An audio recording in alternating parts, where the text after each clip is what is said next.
l'invité de la matinale.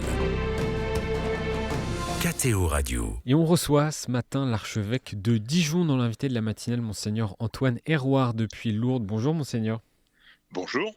Merci d'avoir accepté l'invitation de KTO Radio en cette semaine d'Assemblée plénière des évêques de France. Ce n'est pas votre qualité d'archevêque de Dijon qui nous intéresse ce matin, mais bien celle de vice-président de la Commission des épiscopats de l'Union européenne, la COMECE, pour parler de la position notamment des évêques européens face à la crise ukrainienne. Le risque d'une extension de la guerre en Europe au-delà de l'Ukraine a été clairement évoqué par le président Emmanuel Macron il y a un mois, suivi d'annonces, y compris au niveau de la Commission européenne, de plans de réarmement. En tant qu'auditeur, en tant que catholique français, comment se situer face à ce risque croissant ? Écoutez, on a eu donc notre assemblée plénière il y a une semaine maintenant, près de Rome. Et ça a été l'occasion aussi de rencontrer un certain nombre de hauts responsables du Vatican. Je pense au cardinal Parolin, le secrétaire d'État, à Monseigneur Gallagher, qui est le secrétaire pour les relations avec les États, l'équivalent, on va dire, du ministre des Affaires étrangères. Et puis aussi un certain nombre de responsables politiques italiens. Donc de ce qui ressort là, on voit quand même qu'il y a une grande inquiétude chez les différents responsables que nous avons entendus et qui se disent que le risque de guerre générale, disons, avec la Russie n'est pas à exclure. Voilà, donc c'est ça qui est quand même un tableau important. Dans la COMECE, pour un certain nombre de conférences épiscopales, cette question de la défense, cette question du réarmement, cette question des risques de guerre est aujourd'hui une question tout à fait primordiale. Évidemment, nous, en France, et puis peut-être aussi des pays comme l'Espagne ou l'Italie, on peut se dire on est un peu plus loin du front de l'Ukraine, on n'est pas directement visé et voilà, on est moins concerné en première ligne. Mais je pense que dire cela, c'est un peu un faux calcul parce que ce que tout le monde souligne aujourd'hui, c'est que derrière la guerre en Ukraine, il y a la volonté de reconstruire un empire russe qui peut s'étendre et qui peut aussi attaquer, même si c'est pas forcément militairement, d'autres pays. On voit bien aussi que disons ce qu'on appelle la guerre hybride touche aussi des pays comme le nôtre. Et qu'à travers cela, la Russie non seulement envoie des messages, mais cherche aussi à désorganiser les pays occidentaux et à détruire l'Union européenne. Donc ça, c'est quelque chose, je pense, de très important à avoir en tête. L'arrêt des combats est encore discuté entre l'administration Trump, Vladimir Poutine et les Ukrainiens. Faut-il arrêter les combats coûte que coûte ? On voit bien que, alors peut-être qu'il y avait, je sais pas, une pointe un petit peu de naïveté du côté des Américains ou un désir un peu bravage de dire qu'en quelques jours, on allait arrêter les combats. Il y a des propositions qui ont été faites, il y a des propositions qui ont été acceptées par le côté ukrainien. Et en même temps, on voit qu'à chaque fois, la Russie dit oui, qu'ils sont d'accord sur le principe, mais qu'ils vont renchérir avec telle ou telle condition qui, évidemment, ne seront pas acceptables ni pour l'Ukraine, ni pour les pays occidentaux. Donc, à ce jour, les choses sont un peu bloquées quand même. Quelles conditions vous paraissent primordiales à l'instauration de la paix en Ukraine ? Je pense qu'on peut se rappeler, c'est une phrase qu'avait dite en son temps Jean-Paul II, hein, il n'y a pas de paix sans justice et il n'y a pas de justice sans respect des droits des personnes.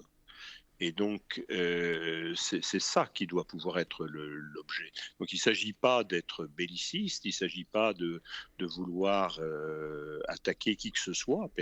Et encore une fois, les pays européens n'ont aucune envie, malgré ce que peut dire la propagande russe, d'attaquer la Russie.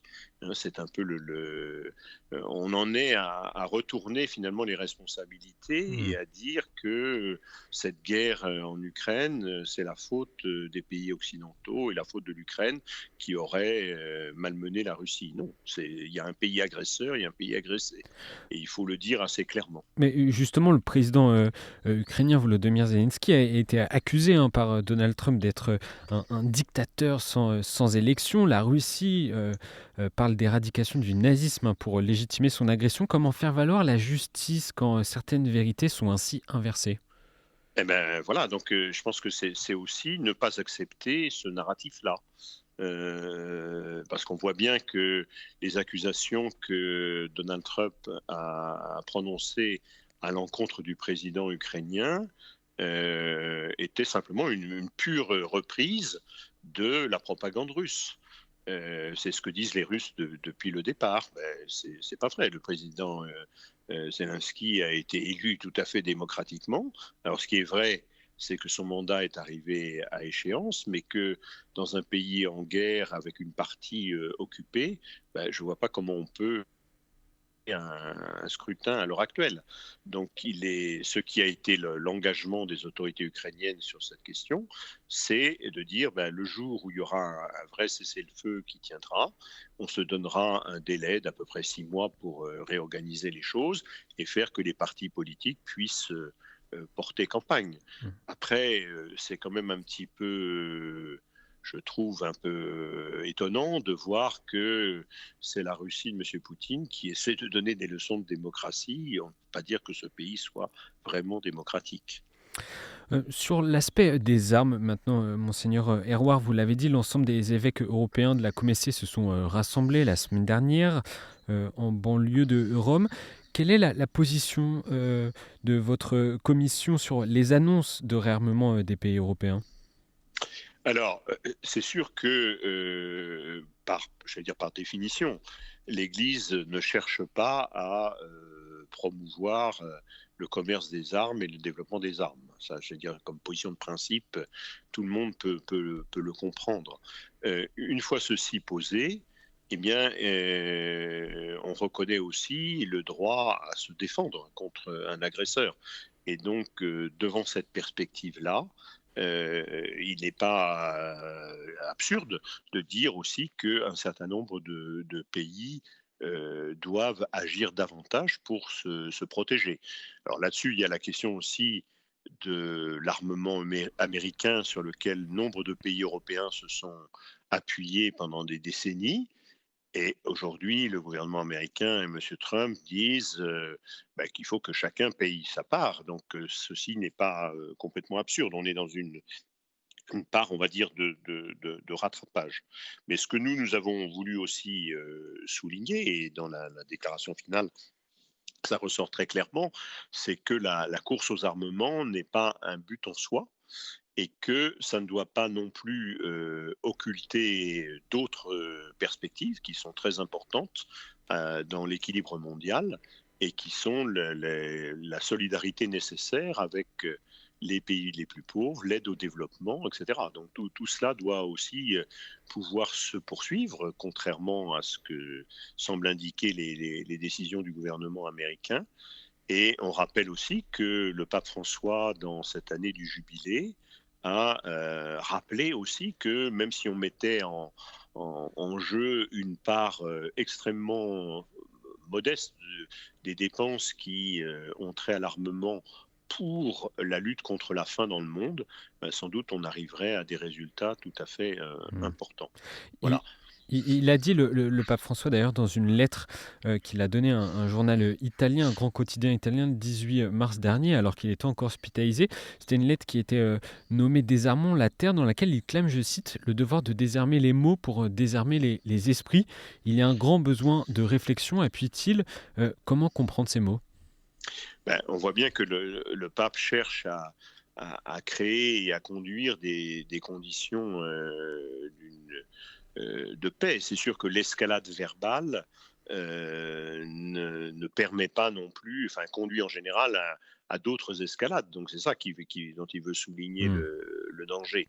La difficulté dans laquelle on se trouve aujourd'hui, c'est finalement l'absence de possibilité de dialogue avec la Russie. Alors peut-être que ça va bouger un jour, peut-être que aussi, je ne sais pas moi, des pressions américaines peuvent permettre à la Russie de bouger sur ces questions-là, mais jusqu'alors, on ne l'a pas vu.